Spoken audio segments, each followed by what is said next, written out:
Welcome to the Startup Grind. Clavier, everyone. Can we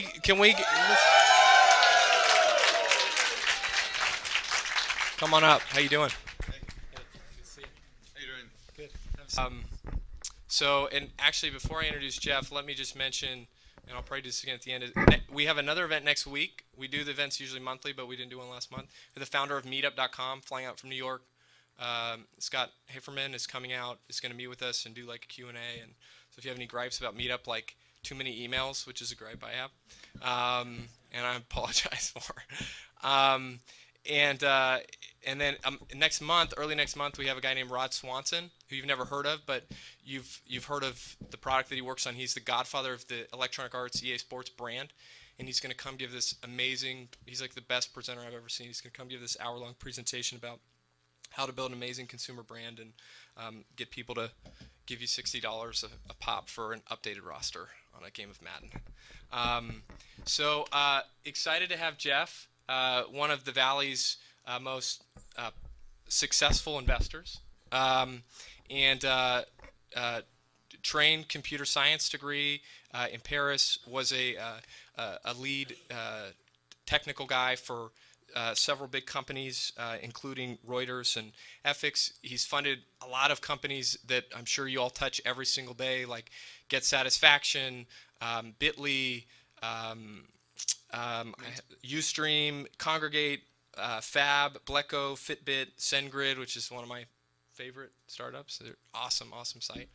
And then he's invested in companies that have been bought by basically anybody you can imagine, but people like Facebook, Groupon, Twitter, and eBay. So how did I do? And AOL 3 times. AOL 3 times. Okay. And thanks to AOL for once again having put this amazing building in the valley for us. Not only for us, but for us all. Yeah, let's give AOL. Is anybody from AOL here? Gosh. It's kind of late. Oop. We could give AOL a round of applause. I know that Tim Armstrong has a camera that they pipe in, and he's watching. He's watching us. Jeff, just to start out, I want to ask you a couple of questions, and we're going to do something a little bit different in terms of how we're going to have this conversation tonight. You've been investing for many years in the Valley. What is the difference that you've seen entrepreneurs, say, from 5 or 6 years ago? What have entrepreneurs learned in the last 5 or 6 years? So 5-6 years ago, you had the first generation of consumer internet companies.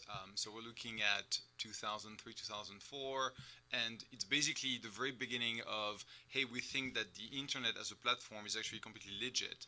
And at that time, you had to be a bit suicidal to actually launch yourself into a consumer internet play, because it was still the time at which all these consumer, like web 1.0 companies had died or were dying or had finished dying, and VCs were still sort of not interested in funding those companies at all. So you were up for a very challenging environment in terms of talking to potential investors. Now, the web as a platform is completely legit, and you have amazing distribution opportunities between Facebook and Twitter and YouTube and the iOS and Android operating systems that give you access to hundreds and hundreds of millions of users. And so how you sort of take advantage of that is really the number one core skill set that you have to have: distribution, and then design, which is how you can actually please your users and get them to love your product so much that they rave about it, and get you new users that way. So those are the two sort of major changes: design and distribution. And you've talked about that recently, that that entrepreneurs should focus on simplicity in design versus technical specs or performance. Can you talk a little bit about that? Why is that so important in the companies that you see or invest in? I don't think that technology is actually no longer important. Is that marketing and design ended up being sort of as important as technology in a lot of those consumer internet opportunities which we focus on, to be honest. And so where we would actually spend a lot of time looking into the back-end design and how things are built, when we were due diligencing an opportunity maybe 4 years ago, now we're spending more time around flows and marketing and distribution and customer acquisition strategy. And if ever people don't have that, I wouldn't say nailed, because at the early stage it's difficult to have it nailed, but don't have a good sense as to how they're going to go about it, that's a big issue for us. What are you seeing right now? Are you seeing there's been a lot of talk of that just there's all these companies that were funded at the angel level. They're now coming in for a Series A. They're not able to get that funding. Are you seeing that with your companies that you're having or not you specifically, but just companies in general, that is this a real trend that's happening, that companies that raised angel round are now struggling to raise a Series A because they maybe shouldn't have deserved as an angel round or some other reason? Well, so there was sort of something which made my good friend Dave McClure angry over the weekend, which means that he tweeted a lot with a lot of expletives. He owned Tech Meme for like a couple of hours. So I thought that was just his life, isn't it? Just angry. Is it one angry thing after it's another? not Angry Birds, it's Angry McClure. And so he pointed rightly that there's a lot of companies that have been seed funded that actually don't need to raise a Series A per se to survive, because they manage to get to cash flow break even, make money, and therefore they're completely free of any investor obligation. The thing which I pointed to myself is, it is true that some companies actually manage to break even after their $500,000 or $1 million seed financing, and that's awesome, because once you break even and you make money, then you're completely free of any outside sort of obligation. However, a lot of companies do need to actually raise some money after they have proven a few milestones at Series A, and that's where the math sort of hurts, because with the seed stage being so popular these days, because unfortunately, and I say unfortunately, it's kind of cool to be an angel, and so a lot of people are investing because it's cool, not because they actually love supporting entrepreneurs and they want to be involved in backing the next big company in the making. And so when these people sort of get behind a company, typically they say, hey, I'm going to put 10,000 or 25,000 behind this entrepreneur. They never think about the life cycle of that money. They never think about what to reserve and what to sort of put aside for the entrepreneur to survive on if ever the first chunk of money is not available or is not sufficient for them to prove that they are worthy of a Series A. And because there has been so many companies being funded at the seed level over the past year and a half, and there aren't that many sort of Series A funds per se, even though there's a few new sources of capital, you have sort of a 10 to 1 or 20 to 1 ratio, and not every company is worthy of raising that big chunk of money, so it's sort of natural, Darwinian life that some of them sort of disappear. It's just going to be a bit more accentuated because of the disparity between what has been funded at seed and what has been funded at A. But, it's sort of the circle of life of startups. And how many startups would you say that you see versus how many that get funded? Just to look back at this, so you said perhaps 1 or 2 out of 20 deserve a Series A. What? I'm not saying deserve. It's mathematically just metric driven. Yeah. And then what percentage or what number would you say get angel funding out of all the companies that you either see, or and not just from you but just in general? So if 2 and 20 get to the Series A, how many get to the first round? That's a good question. So we tend to have a very steep curve in our own sort of funnel. So I would say we say no to 99.5% of the people we see. It's kind of tight to get money from us. So we're all screwed. No, I'm just kidding. No, mathematically one will get it. Well, we were hoping actually maybe at some point you could just stand in the middle, you throw hundreds in the air, and then everyone could get funded by.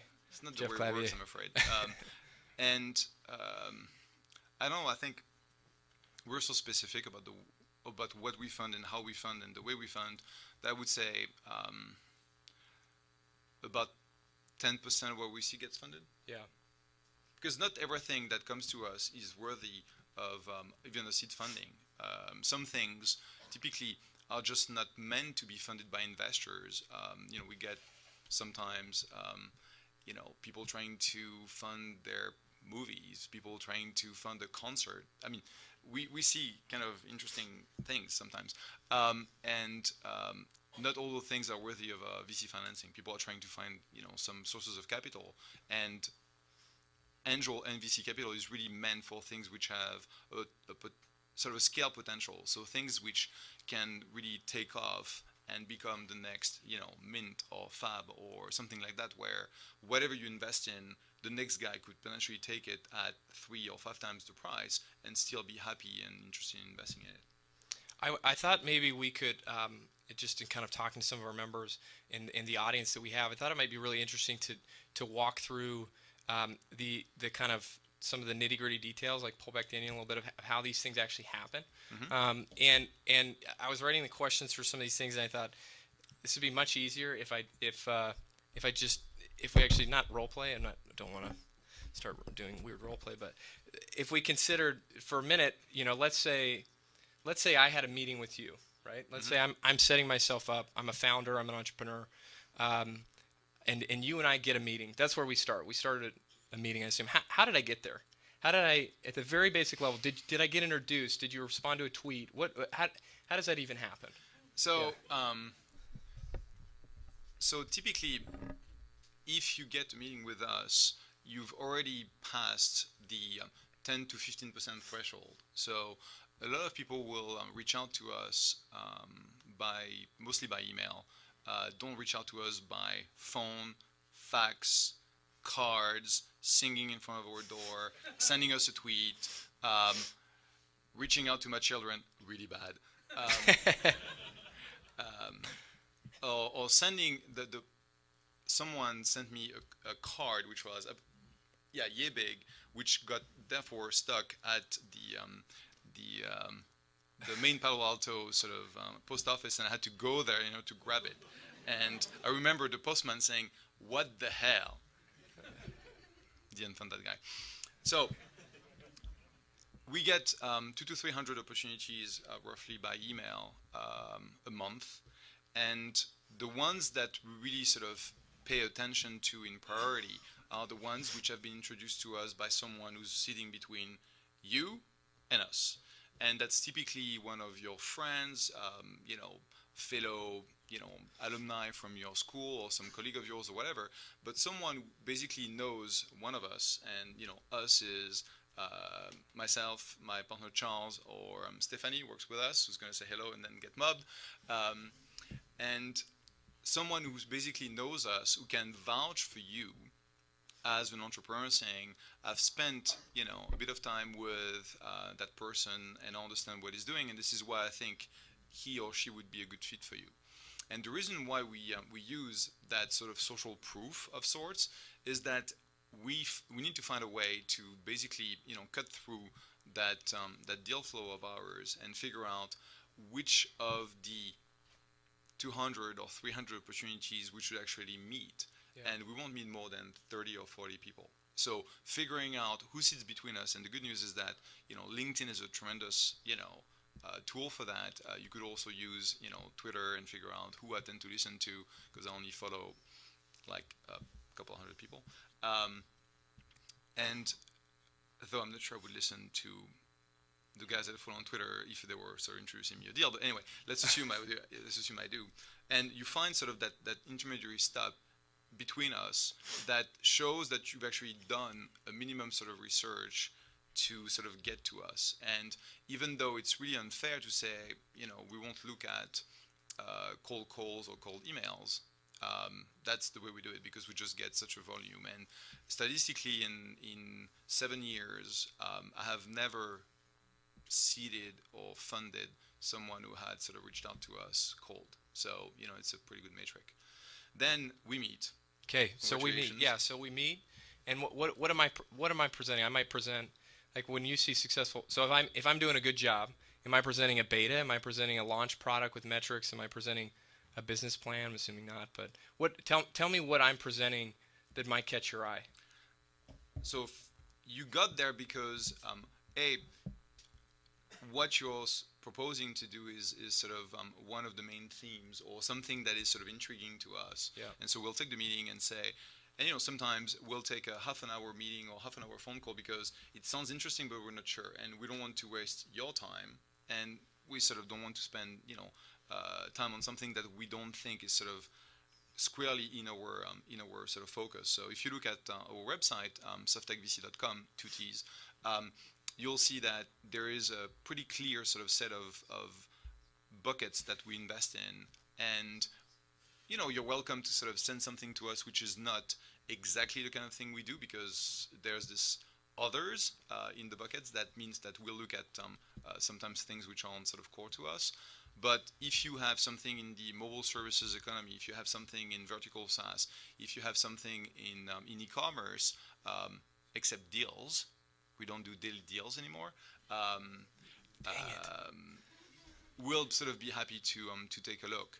And if you're here, it means that whatever you pitched us was interesting. Typically, the people come to us with, I would say, an advanced prototype of the service with a minimum level of customer development which has been done. So they might not be launched yet, but they've done enough sort of research with a pool of early consumers, customers, users to sort of help us understand how the product's going to be used potentially at scale.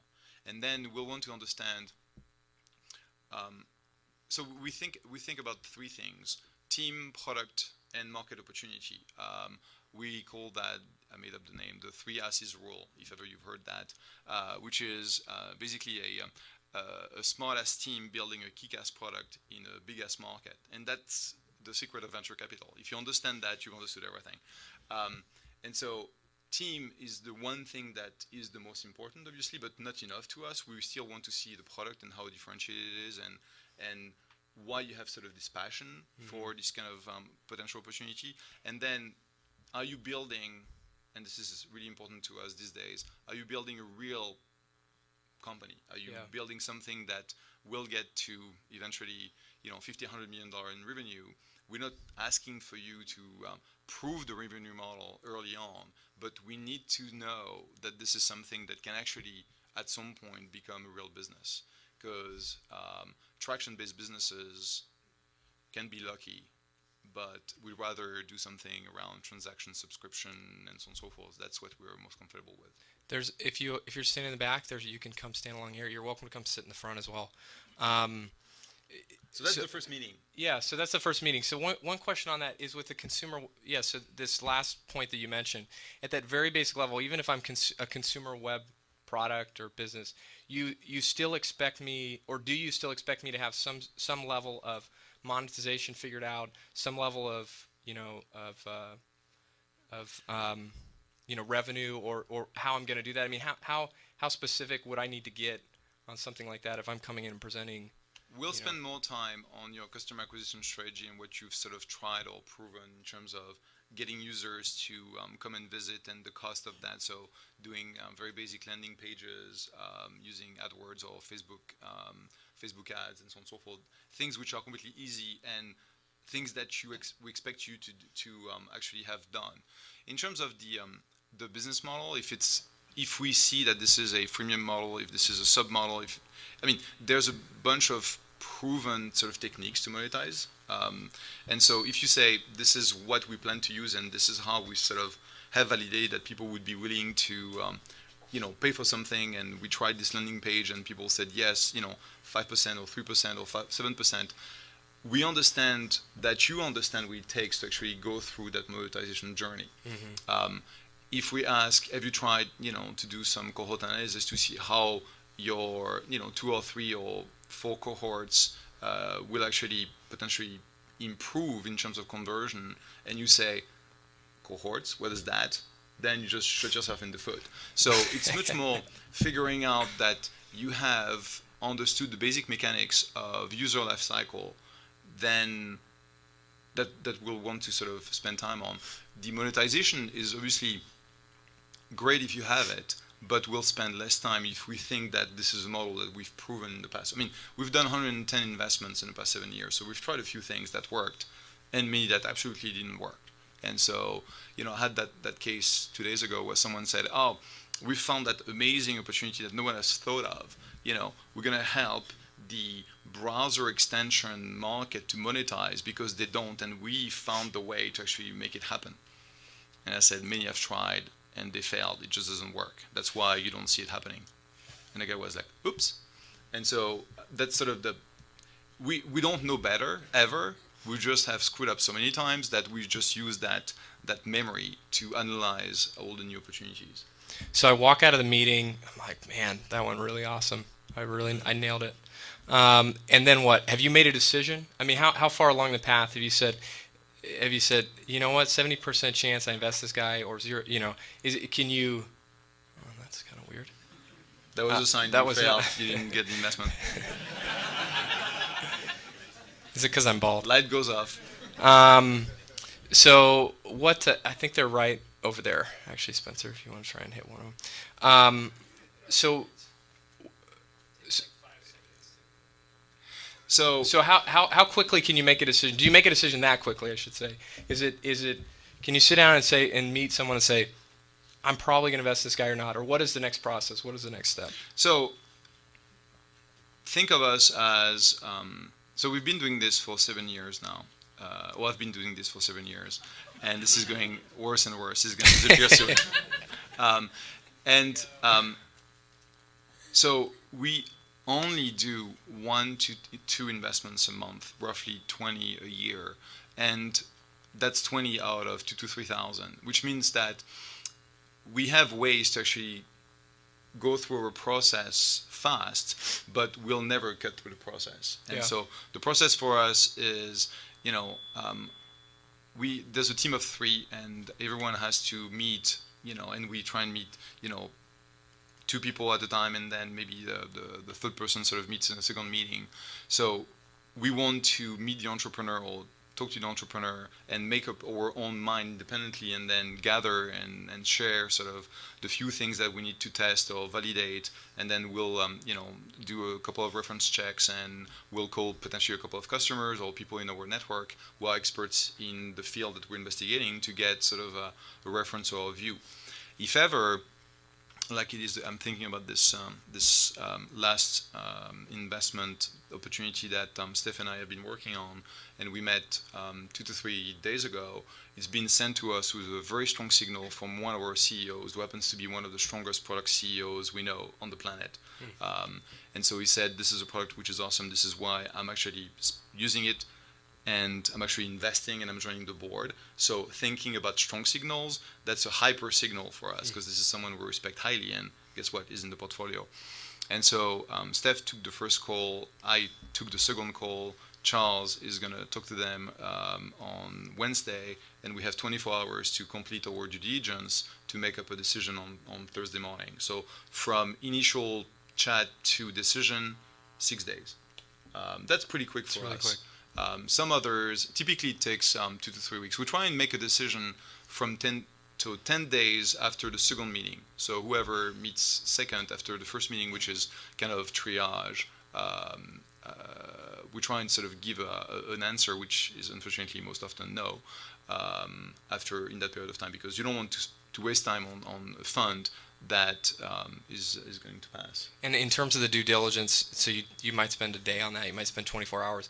What are you're digging into Or the more. team or more? So you're digging into the team. I mean, talk just quickly a little bit about what exactly that means. Are you doing, are you checking backgrounds? Are you doing blood tests? Are you doing? I mean, what exactly are you guys So doing? you lie down and then talk to us about everything about your childhood. No, CAT scans. So we typically try and figure out who in the references that you've given us are the most relevant sort of people to talk about you as a founder, and we'll try also to figure out that we're compatible, because when you invest at seed, most companies will be in your portfolio for 3, 5, 7 years, and so you'd better be compatible and enjoy working together, because even though the interaction isn't daily, it certainly is important that we feel that we can actually productively work together. So we'll also go back to the person who introduced us, and that's why that sort of person in between is important, because we'll ask about you And so if they know you well, then they will become potentially the person that will act as your reference and can point to, your strength and potential areas of improvement.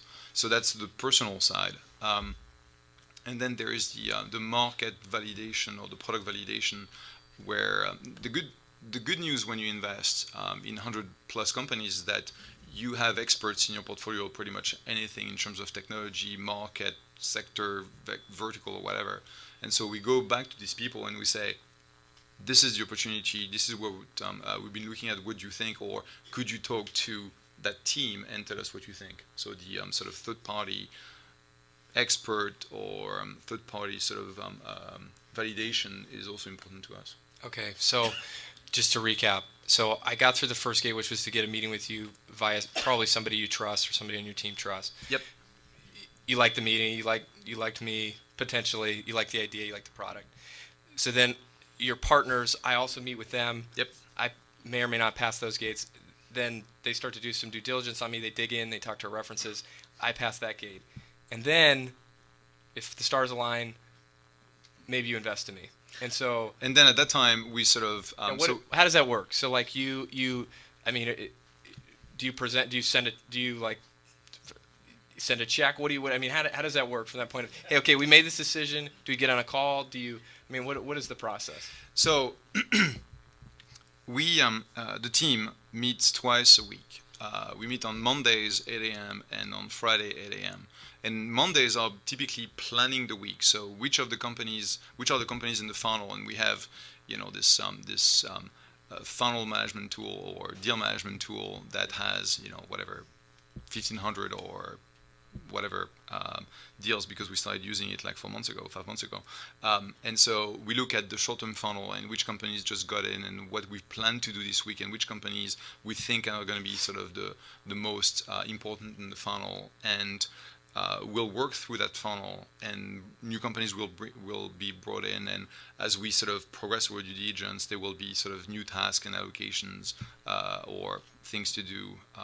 And then on Friday, typically it's chop time, where we sit down and we see what we've learned about the companies, and we decide, which ones we're going to continue and which ones we're going to pass on. Mm-hmm. And so if we say, this is your company, and this is what we've learned, and this is what we learned about you, and so on and so forth, and we feel that this is a real opportunity, and this is a round of $1 million at whatever for pre, and we always want to invest at least the equivalent of 5% of the company, and if we lead and put the round together, 10%. So in that case, we would want to invest, let's say, 250. Mm-hmm. And so we'll discuss about the merits of making investments, knowing that in order for us to invest in you that month, you need to be sort of the most interesting companies, or one of the two most interesting companies of the month. And sometimes we end up saying, damn, we have, 5 which are interesting, and the ones we prefer are this one because of X or this one because of Y. And sometimes we actually don't agree. And being a small team and having to sort of live and manage the portfolio afterwards, we can't be in a situation where I call that this is an investment which I want to make and force it upon my team, because then, we'll have to manage that investment for 6 years, and if ever it fails, I don't want the situation of saying, hey, told you, sucker. Blew it. Yeah. And so it's really sort of everyone has a voice, everyone has a vote, and we get there by consensus, which I think is the best way to do it. And then if we agree, then we'll reach out to all you. three. Everyone agrees. Everyone agrees, and the either the terms undefined, and then we talk about what sort of are the terms to offer based on the team, the opportunity, the progress of the company, and so on and so forth, and we'll just agree on the valuation and an amount to be invested. Or if the terms are set, then we'll just say, okay, we'll offer to invest X, understanding that we never invest less than 250, and we will try to own at least 5% of the company. And sometimes there will be a bit of discussion around the terms. There will be a bit of discussion around the valuation, around the ownership. But we're pretty set in terms of what we do, and we typically. And it's worked. It's worked in the past. Yep. So okay, so there are a few more gates. So you have the partner meeting. Everybody agrees. And by the way, I think these things they make a lot of sense. I think it's great for me, at least as an entrepreneur, to hear, hey, like sometimes you read about these things in TechCrunch or something. It's like, oh gosh, those guys got money. Are you freaking kidding me? And it's like, well, hey, you know what? Like these guys, they got through. They went through this process, right? It's not like somebody Well, just walked up to them at on the least with street, us. I'm guessing. Some others have different processes. Or lack thereof. So I get through that gate. Everyone likes me, and I'm one of the best companies that you've seen that month. And then I get a wire transfer or something with money. Well, When does that happen? I'm Bank of You don't like America. PayPal? What are you guys? we're SVB, they rock. So we make an offer to you, and there lies, the choice that you have to make, which is that I'm gonna say yes. I'm just gonna put it Well- out there. How many people in here are gonna say yes to that?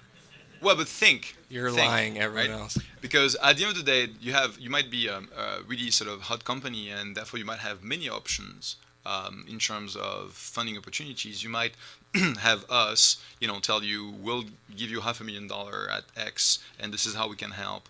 And you might be oversubscribed. Let's say you want to raise $1 million, and you have like 5 million or 10 million in front of you. Which ones of those hundreds of thousands are you actually going to pick up? And the right answer is, you should essentially raise money from the people who A, are the most passionate about what you're trying to build, and B, will be the most useful and the most present for you in terms of, support and help and, cajoling and kicks in the ass and everything, so that over that period of time that your seed will be your primary investment, you will really sort of be supported. And in some cases, SoftTech might, yes, we're great investors, but we might not be the most relevant or the best investors for you. If you're doing something in payment, the PayPal mafia is much better than we are, because they've lived through all the issue of building a worldwide payment system, including all the fraud crap that is sort of pretty horrible with payment mechanisms. But if you want to do a mobile payment, my partner Charles is one of the best investors you can think of. And so figuring out what you need from your investors, and unfortunately, brand is important, it's good, it helps for the next round, but expertise and support is really, and what the syndicate of investors can deliver is the most important thing that you can get from us, besides the money.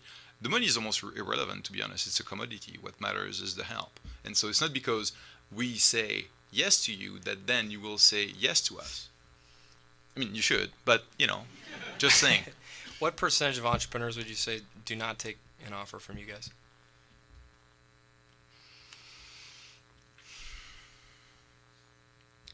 I would say it happens a couple of times a year. Okay. So of the 20 we invest in, we might have expressed interest, 22 or 23 times. Yeah. Okay. So again, so let's get past that part. So I decide, you're the most strategic. So you tell me yes. Yeah, let's do this. Right, I'm in. So then, we do. So then there is the legal work, right? So there is paperwork to work on before money exchanges hands. So either we go for a convertible note, so a debt structure, sort of simple to put together and overly used and abused over the past couple of years. But let's say that this is a legit structure. We will want to cap the conversion at which the conversion valuation at which we'll convert. So let's say we agree we use debt, but this is a for pre note, and so we know at what valuation we'll invest. We sort of get the lawyers to agree on the actual form. We send the signature pages, so I send you massive pages, and then you give me your wire instruction, and then I instruct my guys to wire the money. And so it takes, for a convert note, once we've said agree, we agree on the terms, we agree, it takes 3 to 5 days to actually make it happen. If it's an equity round, so we actually buy shares in your company, it takes a couple of weeks, and then we do a close. Everyone sort of sends you the money, and suddenly you sit on $500 or $750,000 in your bank account. Have you guys ever done a cash transaction? Because that's what I would want. I would want it in bills. I've done many Unmarked things. bills. I have done many things, but I've never done the Set the a red bags of- flag. the bags of Set a red cash flag thing. at that. Whoa. Here is my 300. No, what I've done a couple of times, and I almost never do that, is someone actually came to see me for advice and he left with a check, and I put that check on the table saying, I really like what you're doing. You had already raised money, wasn't raising money, and I said, not only will you get the advice, you will get the cash. See whether you can actually cash that check. And I remember his face. He was like, "Can you do that?" I'm like, sure. and then he left, and then he calls his investors. He's like, that dude you introduced me to, just give me a check. What the fuck do I do with that? And then I had a conversation with the investors, and finally we actually sort of got them to accept our check. So it worked. So in terms of I did that once. So you talked about picking the right investors for the right reasons. Talk quickly about some of the added value things that you guys do. Are you going to join my board? Are you going to help me hire? Are you going to help me, strategically? What are the? And I know it varies, right, by company and by expertise, right? Like you kind of said earlier. If they need me, if it's my domain expertise, yeah, I might join the board. But what would you say generally? Someone could expect. What value add do they get from you? So if we help you put the round together and we buy 10% of the company, typically we'll join the board. And I only sit on 6 boards, and for me to join a new board, I have to leave one of the existing 6 boards, and that's a good way of just self-limiting the time I spend on board seats. And typically after 2 years, which is the time by which you will either be dead or funded by the next guy, I will leave the board. In terms of support, so think of the seed stage as being really different from the traditional VCs that do Series A. At Series A level, you work with one partner, and you're one interface to the sort of traditional VC world. When you invest, you get an investment from a bunch of seed guys. It's a syndicate, it's a collection of angels, micro VCs, these days, traditional VCs, and your goal as an entrepreneur is really to try and maximize the value you're going to get from that syndicate. So you're going to pick, people who are really good at, your vertical and customer acquisition and potentially monetization and so on and so forth, so that the collection of expertise and skill set will be really sort of complementary around the table. And we, as the lead or one of the followers, will try and understand what you need from us. We're really good at, strategy, product, customer acquisition lifecycle. My partner Charles is he's one of the experts in terms of mobile gaming, mobile user acquisition, mobile monetization, social gaming in general. And so there's a lot of things that we're really good at, and we'll be able to sort of play an important, not so important, or sort of point-to-point sort of role, depending on what you need us to do. Because the last thing that we need is to feel that we're important to you because we suck a lot of your time. Because you're here to build a company, you're not here to hang out with us. And unfortunately, some early-stage entrepreneurs or early entrepreneurs or sort of the first-timers forget that. It's not because you hang out with your investors a lot that you actually spend your time wisely. So you have to figure out what you need us for. The best thing is when I get an email or a call from one of my CEOs saying, I need this from you, and here's the paragraph I'm going to give you so that you can introduce me to those 2 guys, or can we spend like 10 minutes to discuss that one question? It's very sort of focused. It can be done really, really quickly, and we can therefore add value in increments of 5 to 10 minutes or 15 minutes. So it's we try and establish those rules early on, and that's one of the reasons why we try and invest a lot in the Valley and in a few clusters, is that a lot of that non-written communication you actually get right by spending time with people. And so we get tremendous value by just having our guys hang out with us. We go hang out with them, and for the ones who are in Boulder or New York or whatever, we get a lot of value of hanging out with them. So this sort of hand-to-hand combat is really important. We're going to take a bunch of questions from the Startup Grind iOS app. So if you want to ask a question, jump on there and quickly ask it.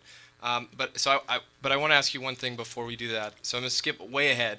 So I took your money. Yep. You guys invested in us. Really appreciate it. And then 2 years goes, we work like crazy, we try really hard, product doesn't get traction, right? So at that point, what happens? So I'm maybe 6 months out. I'm going to run out of money, and I'm probably not going to be able to raise money again. What happens to companies like that? I mean, we see, you see these things happen in the press where, oh, so and so got bought. It's amazing, and a lot of these. There's a lot of talk about acqui-hires, acquisitions for hires. What is that? How does that process work? What happens? Do you meet and say, okay, this isn't working out. Let's see, if there's a good fit somewhere. How does that process work? So that's part of the bag of tricks of investors. So first and foremost, we don't wait for you being almost out of cash to figure out what to do with you, because by definition at that time it's too late. So we'll meet regularly. You'll send us update. It's going to be either on the phone or visits or whatever, and we'll sort of plot your progress. And one of the things that we'll ask you to give us and to revise is what is the set of milestones that you see yourself achieving over the course of your seed financing. It's the proverbial sort of 18 months runway that we give you by investing, let's say $1 million or $500,000 or whatever. And we'll try and measure progress along the way. And obviously, it's very, I wouldn't say it's bullshit because it's important, but what matters is to be able to predict a little bit whether things are working per the plan or they need to be sort of revised, and that's okay to revise, but at least we have some kind of a benchmark to track against. And if ever things really don't work for the first 6 months, we'll sit down and we'll sort of figure out, what has gone wrong, what we've learned, what's different, what's not working, what we could change, and so on and so forth, so that we have another, second shot or third shot at the prize. And sometimes we'll say, look, this is just not working, or assumptions that we could get people to pay us for this, or we could get traction doing that, is just not working. And those are the wrong assumptions, and therefore we'd like to go do this. And one of the recent well-known sort of pivots, it's a pivot, has been fab.com. So anyone has used fab.com? Okay, you spent a lot of money on that site. Sorry. So it used to be, a social network, vertical social network focused on gay men. And Jason, who's the CEO, decided that after 3 months after launch, he was just not getting the level of customer acquisition and retention that he needed to build, sort of a gay Facebook. And we thought that based on the sort of the income of that population, it was actually feasible to build something which was interesting in terms of company, but we just didn't have enough users on that website. And so they decided to move to a flash sales model for design items that they had tested on the old fab.com, and it just took off like crazy, and it's now one of the fastest growing e-commerce website that anyone has ever seen. Yeah. And could we predict it? No. Are we lucky? Yes. Are we liking it? Hell yeah. And so the point is that Jason looked at his matrix and said, I can either go do something else which I'm passionate about, or I can just give you guys your money, because I'm just not going to waste my time and your cash doing something which I'm not passionate about. And so we'll try and sort of have those conversations, and they rarely happen like abruptly. Yeah. When things don't work out, you sort of feel it and you try and course correct and so on and so forth.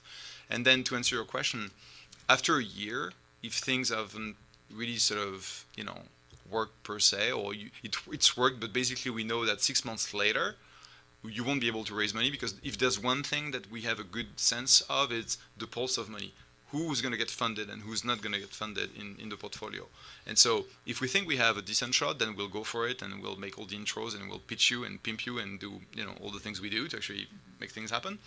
But if ever we sort of have a sense that it's not going to be a productive use of your time, then yes, we'll go to acquirers who could be a good fit for you, both in terms of what you've built and your vision and your passion.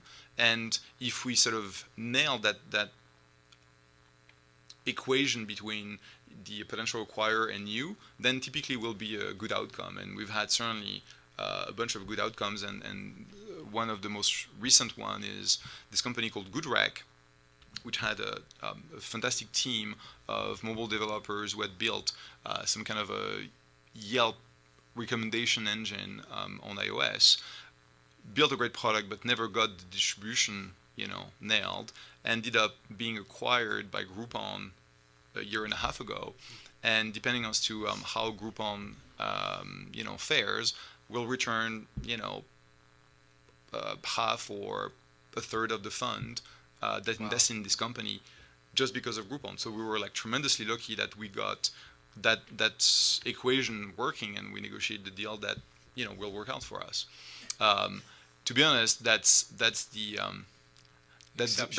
fairy tale version, because the real version is most hire are pretty brutal for the investors, and that's this one thing which unfortunately has been hanging out for a couple of years, or a year at least, is that from an investor standpoint, if you win big, and if you don't win and the thing doesn't work, then you can always sort of sell your company to Google and make your money back or more.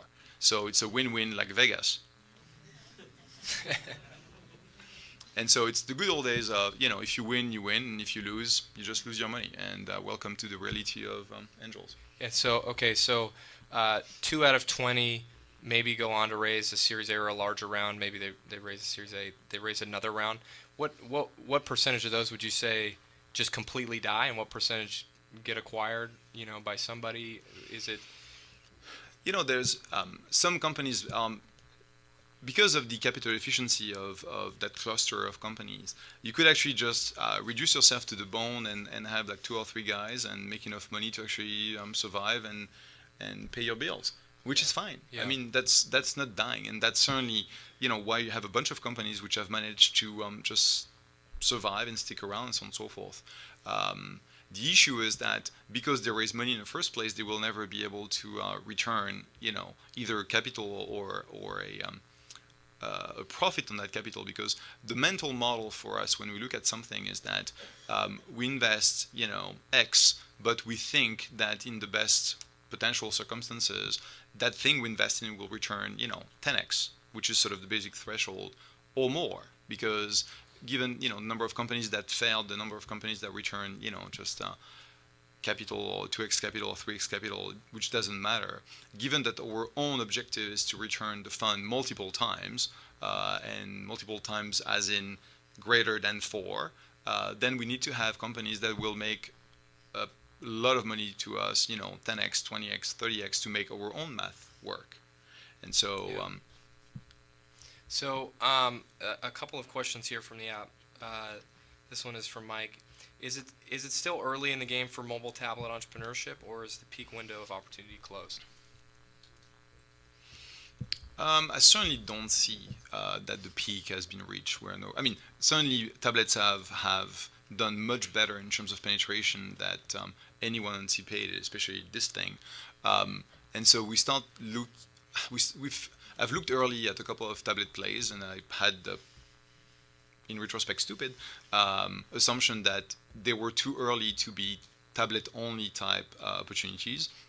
So I think that if you can prove that the sector that you're targeting has enough of those tablets sort of being in terms of penetration, and you can actually justify a revenue which is not selling apps, because selling apps sucks as a business model. You don't make money and you don't build a big company if you sell apps, unless you're, Rovio and you have Angry Birds. Hello. Because otherwise, you don't make hundreds of millions. But you just use this as a conduit to sell a service, then yes, I think it's definitely feasible. What you have this is from David Kaufman. You have the categories that you guys invest in on your website, but is there anything in the last few weeks or months that you have found particularly exciting? Any categories within technology that are particularly exciting to you over the course of the last few weeks or months? So the couple of things that we spend a lot of time on is around this whole sort of peer-to-peer marketplaces, or what people call collaborative consumptions. So we've looked at a fair amount of different verticals. The one thing that we like a lot is we call business to peer. So it's a peer-to-peer marketplace where one of the sides of the marketplace is provided by businesses. And so in the case of Gigwalk, one of our companies, that's what we do, we pimp our companies. So Gigwalk has the supply side of tasks managed and sort of taken care of by large companies like TomTom or Microsoft. And so when Microsoft comes on the marketplace, they drop 100,000 tasks, which is basically worth half a million or $750,000, as opposed to having those tasks to be collected one by one. And so that's one thing that we like a lot. The mobile services economy, as I said, is really sort of interesting to us. We were lucky to be investors in Tapulous, so we sat in. We're here, right? First floor. Yeah, they actually. Funny enough, they started as incubated in my office on High Street in Palo Alto, and now we're in the same building after they've been acquired. And so we were on the front row of looking at what it means to have a number one, number two app on the App Store day of launch, and that was sort of like that. It was a real rocket, and we got to 40 or 50 million installs, which is massive in the world of mobile. But it doesn't mean that you can actually build a big company. We think that you can actually build a really big company or big companies leveraging mobile distribution, but having an alternate business model. I mean, there are some, right? Foursquare, Instagram, but are you saying that those are just so few and far between that, do we just rule those out, or is well, so those are, I mean, Instagram is the one company I would have done, I would have done a lot to actually invest in, but unfortunately they were done by the time I reached out to them. And they've cracked distribution because they got to 10 million users in 1 year with 6 dudes. And what is the distribution strategy? Just have a fantastic product that people rave about. And I just love Instagram, right? But if you ask Kevin how much money is made and what's his revenue model, he doesn't care because he can raise any money he wants from the investment world. And Foursquare is a good example. They've really sort of nailed a number of things, and they're definitely the thought leader in the LBS space, but it's not a business. And so for us, when we think about Postmates, when we think about Gigwalk, we think businesses. We're building businesses that are already churning, for some hundreds of thousands of dollars in revenue. I thought a Fitbit is another good example. It seems like that. I think a lot of people kind of scratched their head at the time where, hey, here's this like hardware device. Oh, there it is right there. Yeah. Here's this hardware device, like mixed with tech. What place does that have? And now, as the years have gone on, it's been out for what, a year and a half or something. So we invested in right around TechCrunch 15 2008. It took them a year to figure out the mass production issues because hardware startups and hardware plays suck because they have to be produced. And so, James Park, our CEO, spent countless nights on the fab floors in Malaysia to figure out, the kinks of the mass production. And so they launched for real for Christmas 2009. And since then, they've sold a couple of devices, and they've been doing extremely well. This is again another question from the app. Do you have any examples of entrepreneurs that you've reached out to or cold called who did not reach out to you that you ended up investing in? Is there precedence for something like that? Or do you not need to? You're getting 40 pitches a month, so you. Most of what we do is inbound. So I have a funny story. So in our world, you never know where the next deal is going to come from, and so you have to be ready for it. Despite that, we don't really pay much attention to the cold emails. But I remember being at the first blogging conference called Blog On, and I was trying to sit next to Tony Schneider, who had just sold Outposts. So we're talking about 2004, very early days of Web 2.0, because he was the cool kid because he had sold his company for 25 million to Yahoo. So everyone wanted to sort of sit next to him, and I couldn't because there was like just a mob around him. And so I had those 2 guys sitting next to me, and they were entrepreneurs from LA. So web entrepreneurs from LA in 2004. I'm like, oh God, I'm going to waste my time. And it just so happens that one of them was the future CEO of MySpace, right? Krista Wolf? No, that was the last one. And so Mike was there representing Userplane, which was his company at that time, and we sort of sympathized. And there was those two guys who had one of the very first um, photo sharing websites back in '04, BuzzNet, and I ended up sort of becoming friends with them. I invested in both of them and made a bunch of money on Userplane. And Mike is certainly a really good friend now, especially as he's out of MySpace. The BuzzNet is still going, has raised a bunch of money, so we're sort of tiny investors in the cap table. But it's and Anthony Batt is, funny enough, the guy running Catalyst Media for Ashton Kutcher. Huh. So when you sort of find those connections, sometimes you actually don't know where they will end up, and it's good sort of to have an open mind. But the issue is the law of large numbers make it difficult to have an open mind. Let's take one or two questions from the audience, and we're going to wrap up. Anybody have one? Anybody? Yeah, right here. You said some investors invest because it's cool to invest.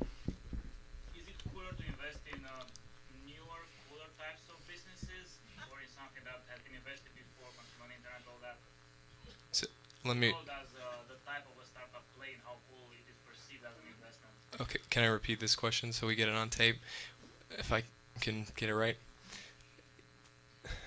You want me to try? Yeah, maybe you should try. Because it's actually a great question. What's coolest to invest in? A brand new startup or in a hot sector that is sort of potentially unproven, or something which has been, already proven and is already hot, and, should you go for one or another?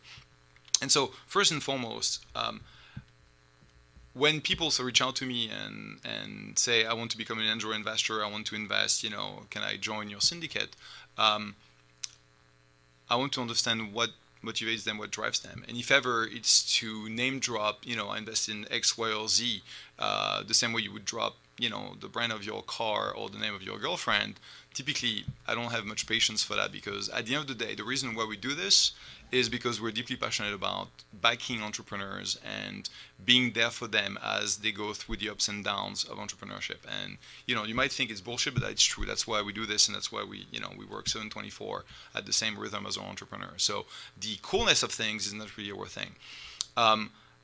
We actually like very unsexy verticals and things which are sort of under the radar, because that's what gives us an opportunity to build something and give it some velocity before it becomes clear it's successful. Because by that time you have a bunch of entrepreneurs and a bunch of other investors who will actually try and fund the same thing. And so these days you have to think about that.